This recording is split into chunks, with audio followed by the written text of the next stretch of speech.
গভীর ঘন জঙ্গল, আর জঙ্গলের পাশে একটা ছোট্ট মাঠ ছিল। আর সেই মাঠে বাঁধা আছে একটা গরু। আর এমন সময় জঙ্গল থেকে এক মস্ত বড় বাঘ বেরিয়ে এলো। আর সেখান থেকে বাঘটি বেরিয়ে গরুকে দেখলো।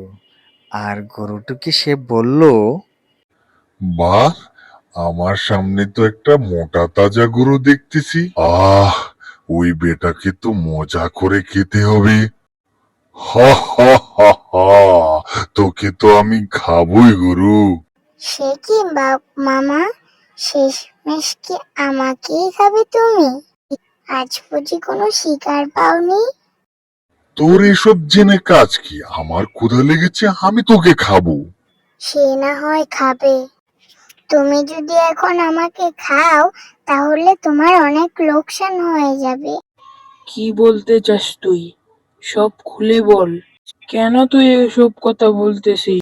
দেখো না, আমার মালিক আমাকে খোঁটা দিয়ে বেঁধে রেখে গেছে। মাঠে এত ঘাস, অথচ আমি খেতেই পারছি না। নাগালের ভিতরে যেটুকু ঘাস পেয়েছি তা কখন খেয়ে শেষ করেছি। ভালো করে না খেলে কি শরীরে মাংস হয় বলো? আমার শরীরে যেটুকু মাংস আছে এটুকু দিয়ে তো তোমার পেটের একটুই ভরবে না। তোর মালিক তো দেখছি বেজায় বোকা। ঠিক বলেছ বাঘ মামা, আমি রোজ এত দুধ দেই, তা খেয়েও মানুষগুলোর বুদ্ধি হয় না।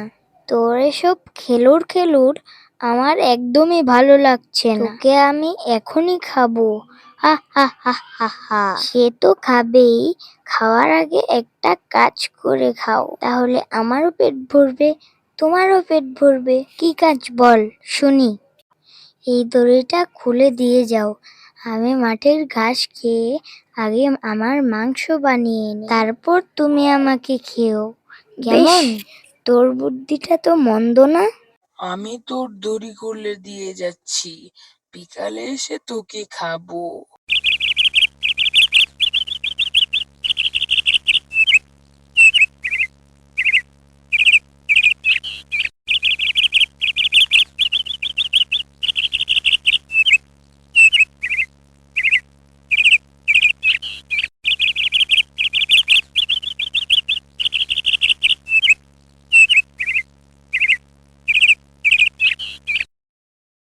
এখন তোকে আমি খাবো। সকাল থেকে আমি না খেয়ে বসে আছি। আরে বাঘ মামা, তোমার তাড়া কিসের এত?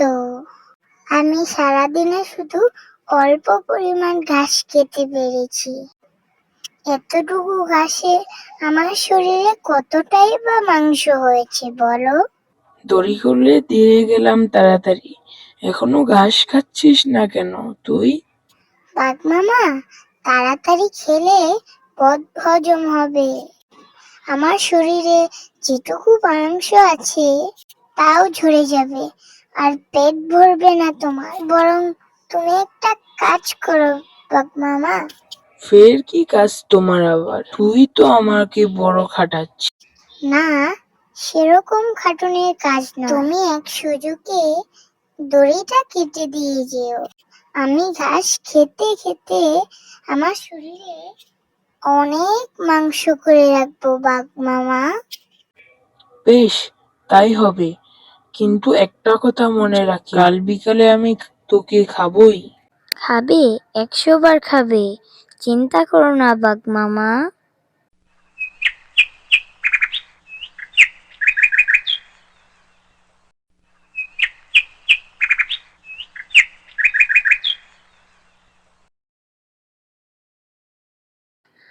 বাঘ ফের এসে গরুর দড়িটি কেটে চলে গেল।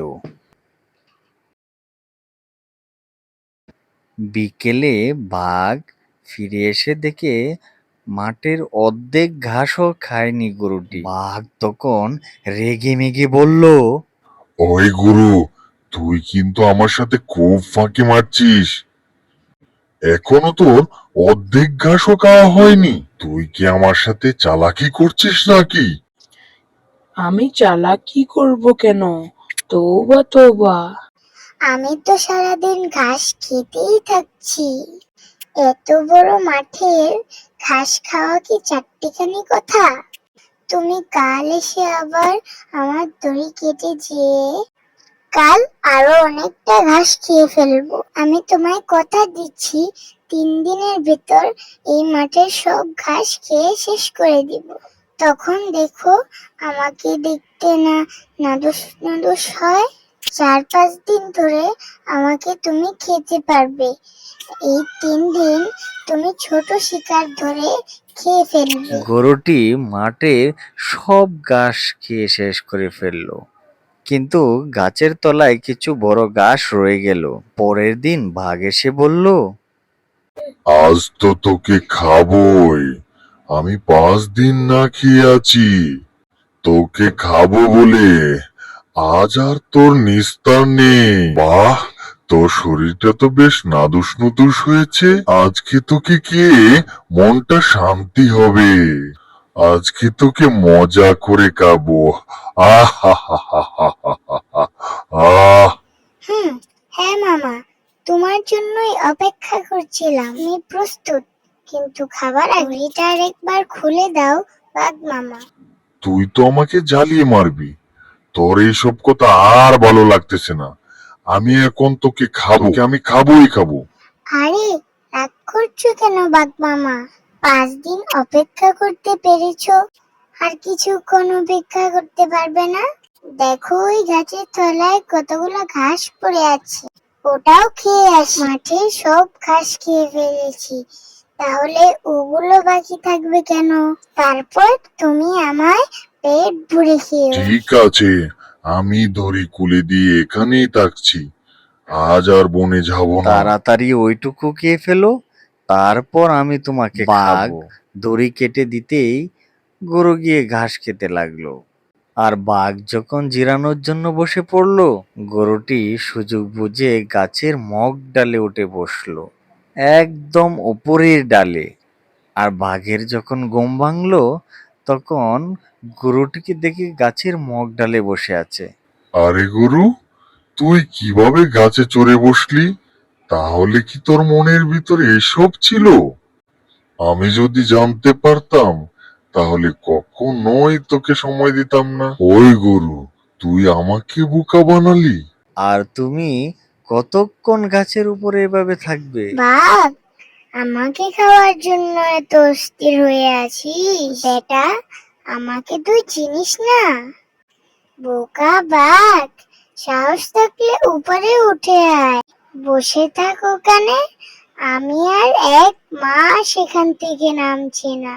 যত 5 দিন যে খাওয়া খেয়েছি, তাতে মনে হয় 1 মাস আমার কিছু খাওয়ার দরকার হবে না। এখন আমি এখানে বসে জাবর কাটবো। হা হা হা হা হা। গরু, তুই এত ভারী কথা বলিস? আচ্ছা, ঠিক আছে, দেখি তুই কতক্ষণ গাছের উপরে থাকতে পারিস। বাঘ তখন ঘাড় উঠিয়ে গরুর দিকে ভেল ভেল করে তাকিয়ে থাকলো। বাঘ 5 দিন না খেয়ে আছে, তাই সে আর গাছে উঠতে পারলো না। বাঘ সেই গাছের নিচে দাঁড়িয়ে রইল, আর এতে তার শরীর আরো দুর্বল হয়ে গেল। অবশেষে বাঘটি বনে চলে গেল অন্য শিকারের খোঁজে। তখন গরুটি গাছ থেকে নেমে রওনা দিল বাড়ির উদ্দেশ্যে।